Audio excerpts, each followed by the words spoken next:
show. I'm really happy to speak with you. Wow, my pleasure. Thanks for having me. Oh, absolutely. What I wanted to start with is this is the ninth album, brand new album, and I had a chance to listen through a few times, and as expected, it's fantastic. I love Thank what you. you guys do. March 22nd is the release.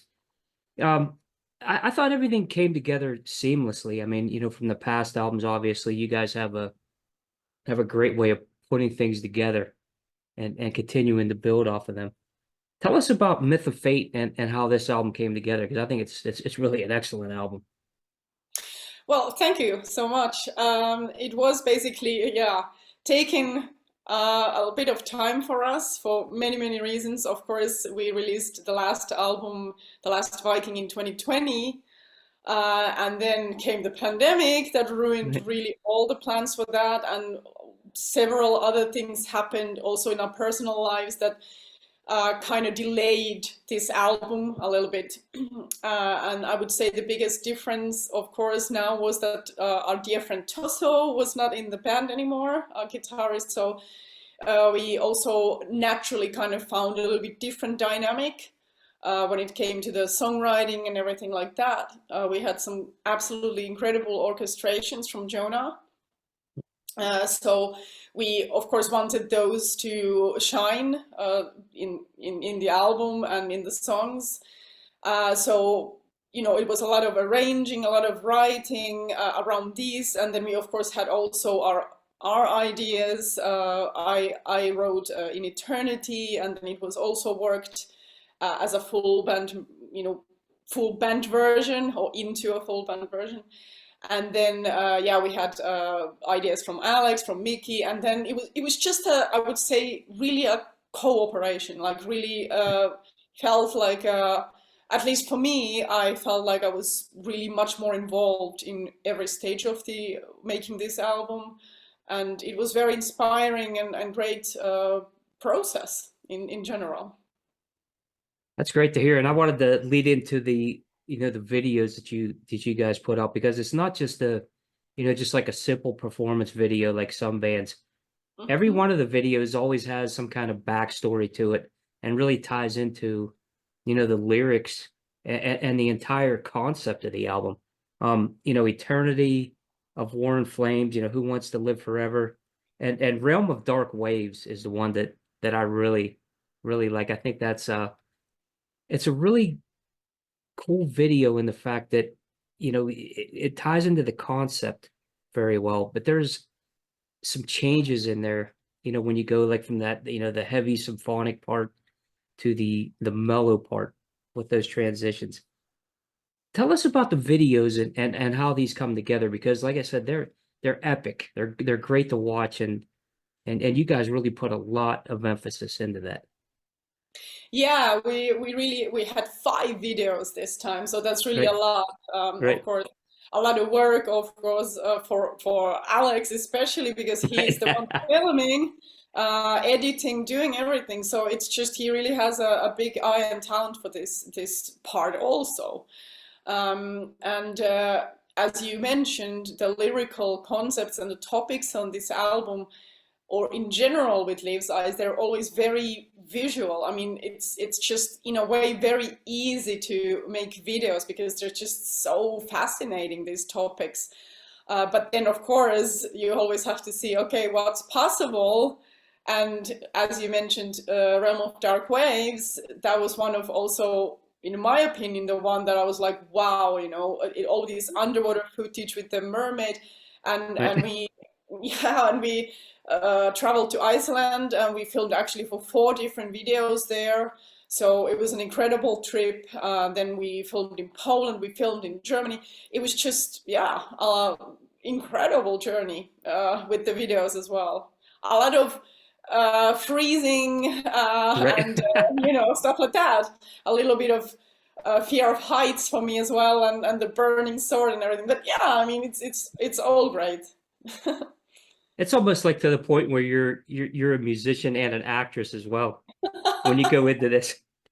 Yeah, well, I mean, but it's great. I love it. You get to play the characters, and then you get to be yourself and do all these travel, all these crazy places, and yeah, it's amazing.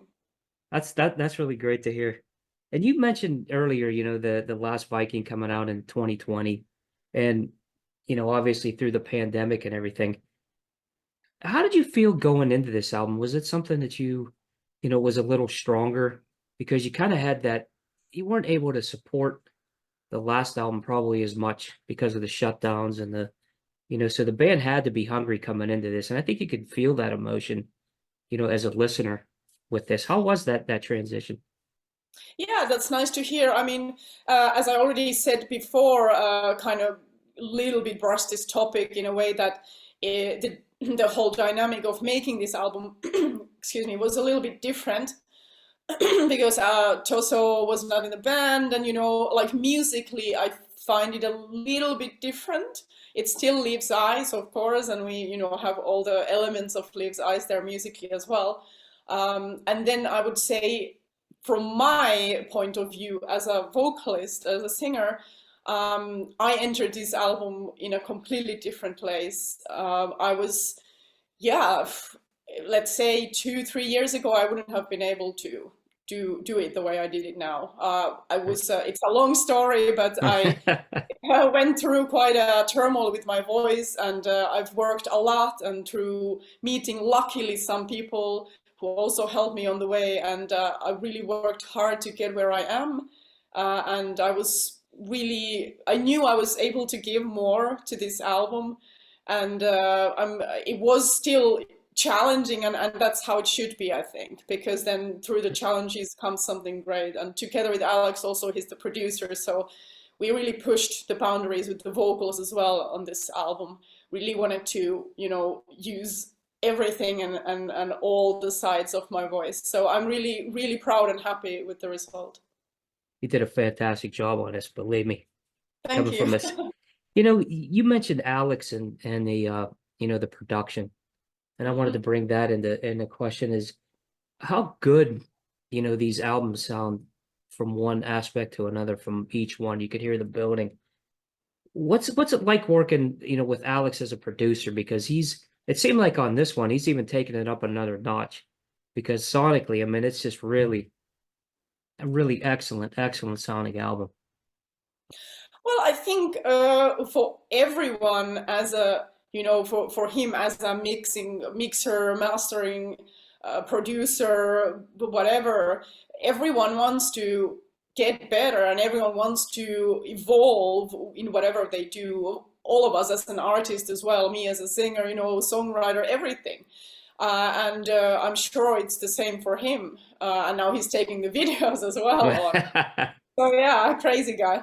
But yeah, I mean, I agree. And of course, as we had these great orchestrations as well from Jonah, and we were just able to all together create something that I'm happy that really feels like it's even better than before, or a little bit different. It doesn't mean to it doesn't have to be better, but just something a little bit different again. And you don't want to make the same album 10 times. So Exactly.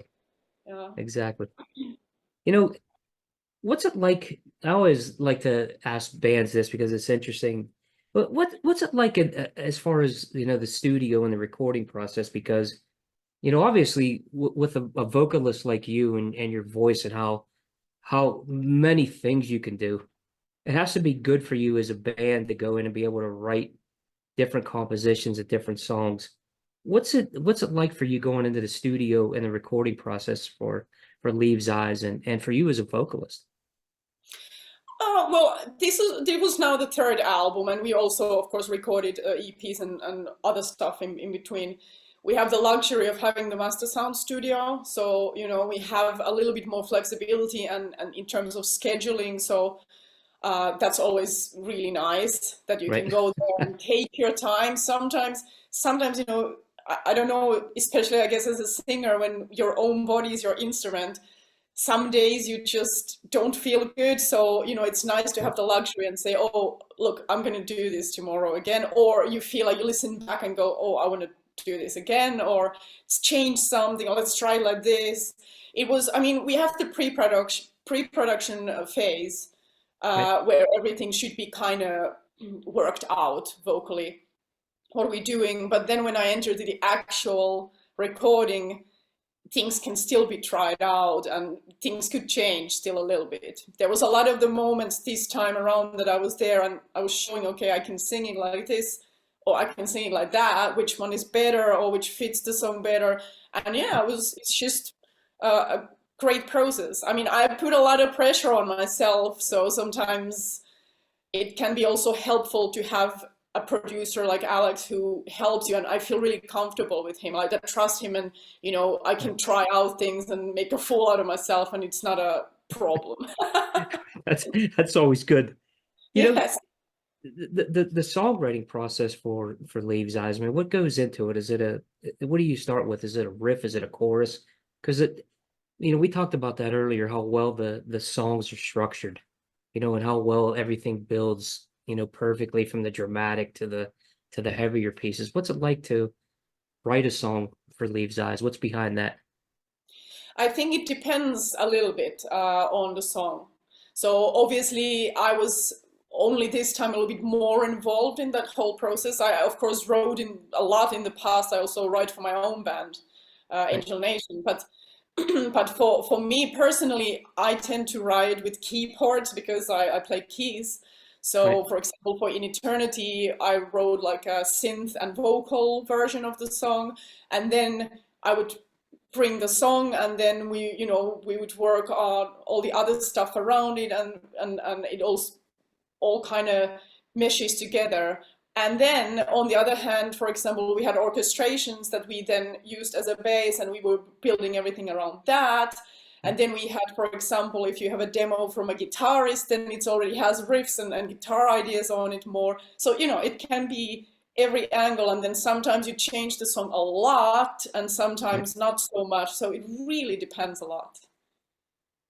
That's great. That's great to hear, how that process is. And I wanted to ask you about how you got started. Obviously looking, and I looked up bachelor's degree in classical singing, which is amazing, and how all that ties in. When you step like out of that background, what made you take, the step into the symphonic metal? Was it something that was an interest to you? Because what you do as far as vocally in these bands, Leaves' Eyes, and the projects that you do is amazing. The vocal ability.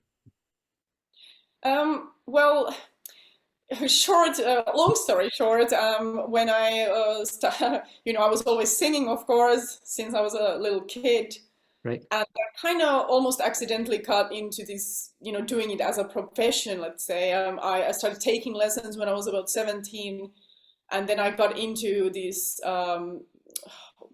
institution, or how you call it, in in Helsinki, and I studied the degree.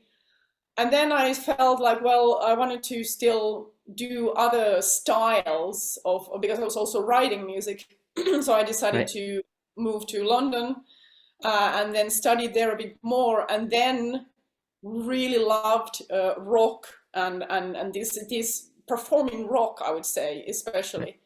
But then I felt, well, my voice, it doesn't really fit this style, and I I kind of started my own band. I wanted to write music that I felt would fit with my voice. And I right, have to be honest, I really didn't know the scene. Like of course, I knew like Nightwish and stuff like, but I wasn't listening. Like I didn't know most of these bands. It wasn't like I was copying other bands and right, thinking, I didn't really know there was already existing quite a lot of this style, let's say. right. So I was just writing something I felt like would fit my voice, a bit heavier stuff.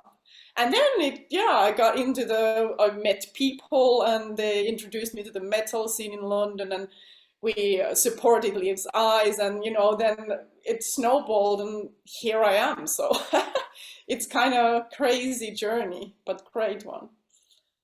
That's great that you were able to start your own thing, and then it just blossomed into this, because it's you know the band right now is like the premier symphonic metal band. I mean, you guys have just continued to build, after all these years.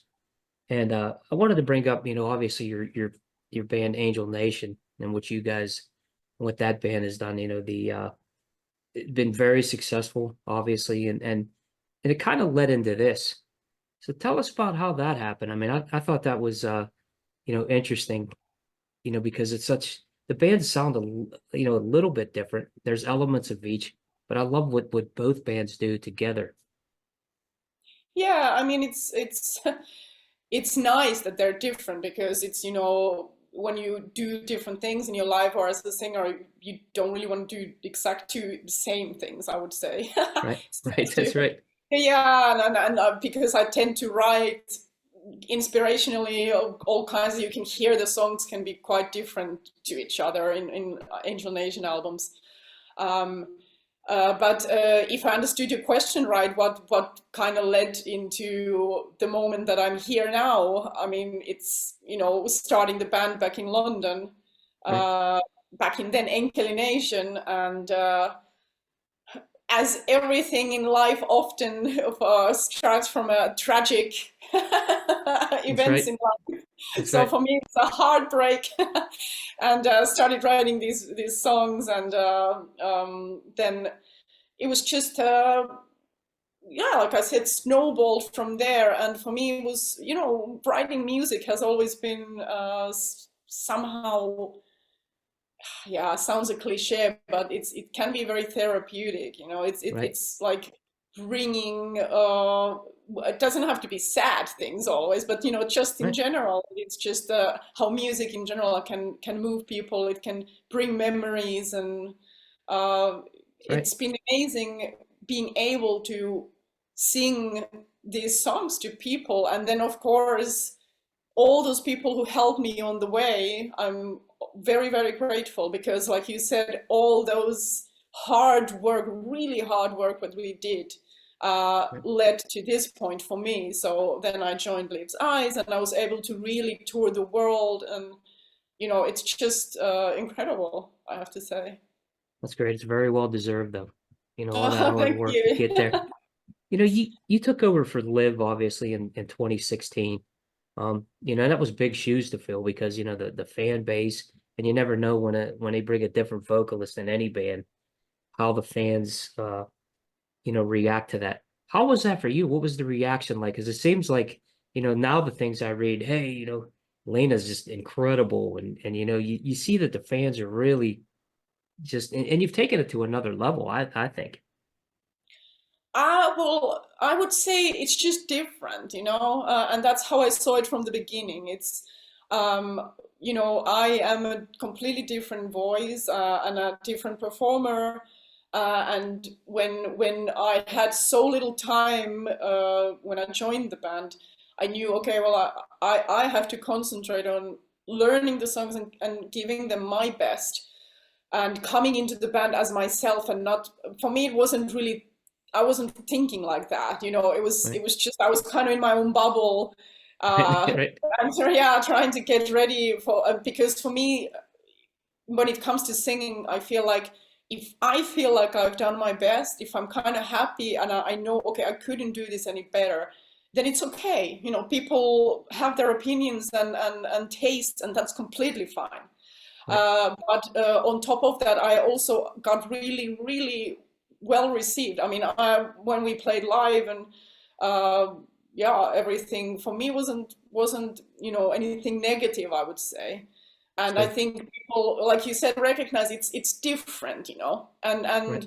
you don't have to like it. You can prefer something else to something else, but it's different, and that's how it is. That's right. It seemed like it was an easy, they accepted it very well. And you talked about singing live, and I got to see some of the footage from the 70,000 tons of metal, and you guys, the performance there. Um the band, I mean, just sounds great live. What's it like for you? I mean, for that transfer, as far as the studio and then taking it live, because when you listen to what you do live, um, it's there's not a miss at all. I mean, it's seamless, and you could tell that the fans love what you guys do live. So tell us about that a little bit. Yeah, I mean, for me, it's obviously studio work is very different to live. I like both, but they are very different because in studio you have the time, you can kind of, in a way, perfect things. You know, you can do them many times and you can listen back and you go, "Oh, okay." But then when you do this work at home, you know, you kind of do your homework and practice and prepare. Then live, that's it. You know, you're in the moment and you should kind of let go and you feed from the audience. It's not about being perfect anymore in a way. Right. And I think it's also what's the charm playing live. I think the band is raw, it's authentic, and we bring the energy. We want to bring these stories also that the songs bring, and they are very visual. They take you kind of to Yeah, another world in a that's way. right. So we that's what we want to do, and I think that joy also translates to people that you know we really love playing live. Yeah, you definitely do, and you could tell me, when I see the, when I see the video footage and the band live, and I'm hoping to see you guys soon, here in the U.S. live. But you talked about that visual element too, and how all that ties together from the videos, to the live. For the live part of it, do you have something to say, to take that movie or the visual part of it and bring it to the live show? Because it definitely transitions well. Is that the plan, like going in live, as far as, what's our production going to be like, and what kind of stage show and stage presence? Because it comes off very well. Yeah, I mean, of course, when we have big productions, big stages like Wacken and stuff like that, we played a huge show there. It was, of course, great with pyros and loads of Vikings, Right. and then you know we played a big Viking ship show and with the swords and everything. But you know, when you have a smaller club show, it's not always possible, of course. Right. And for me, even as a listener, for me, it's not always the most important thing. Like for me, it's about this, what is brought just in a raw way of the music. Let the music, you know, speak for itself. And then Right. it's an enhancement, of course, great to sometimes have all kinds of props and things. But it shouldn't be really the key point of the show, I think. So I think for us, the music carries very well. We don't necessarily need this, but it's nice to have it. Like you know, Alex has his Viking armor that he usually wears, and with the sword and everything. So I think it's a nice touch when you can do stuff like that. So we'll see what we come up with this tour. I'm sure it's going to be great. How about you as a, as an artist, as a vocalist? I mean, who are some of your influences? But who's an influence that maybe would surprise, the fans and the listeners, like something that's not maybe tied to metal, but maybe a different genre that you consider an influence? When I was a kid, obviously my family is musicians, so it was the time of no internet back then. So I have a Right. VHS, or I had a VHS of opera Tosca, and it was the tenor Placido Domingo who was singing on it, and I was just completely in love with him, like as Right. his voice and stuff. I mean, of course, you know, not in that way, but but it was just mesmerizing for me, and I since then, I mean, he's really one of my favorite singers all time. And then afterwards, but it didn't really have to do with wanting to be a singer. It was just, you know, I was really young, like much younger. Right. And Right. later on, I was listening to a lot of Queen. I really love Freddie Mercury. I Amazing. think he's unique, and he's just not only his voice, but just something about him, just his charisma and his way of performing, of being so unapologetic, also in a way, Right. very inspiring. But then, of course, there's loads and loads of singers I admire. But let's say those two have always been for me something special. And I mean, those are two. amazing vocalists. I mean, two different styles, obviously, but still just Yeah. amazing at what they do. How about you as a performer? When you go out, because like I said, I see the shows and you really get the audience to interact very well. And I like that's what you do. What's it like for you when you go out there and you see that, like at Vakken with 80, 100,000 people there? What's it like for you when you actually see that and get to do something like that to say, hey, here we are. I'm going to get everybody involved because that's the focal point usually is the lead vocalist and what you do. And I love what you do as far as getting that involved. Yes, I mean, of course, it's Alex is a big part of that in the band also. He's, kind of when it depends on the song completely. But for example, in Wacken now, it was a long pause for us, so we didn't really play live. And then it was this moment of having even the scare of, okay, what's going to happen with the weather because it was so bad. And then we get there and it was perfect. So many people, we played the new song, Forged by Fire, and I see all these people clapping for the intro, and the intro starts first time ever singing, and it was goosebumps. I felt it was just an indescribable feeling. So yeah, you are right. Sometimes you get those moments you just feel like, wow, I am very, very grateful for these moments. That's great to hear. And the album comes out on the 22nd of March, which is what's another few weeks now. And I know a lot of, the fans are, waiting to listen. What does the rest of 2024 have in store for Leaves' Eyes? Once the album comes out, I know you guys have a big set of tour dates already.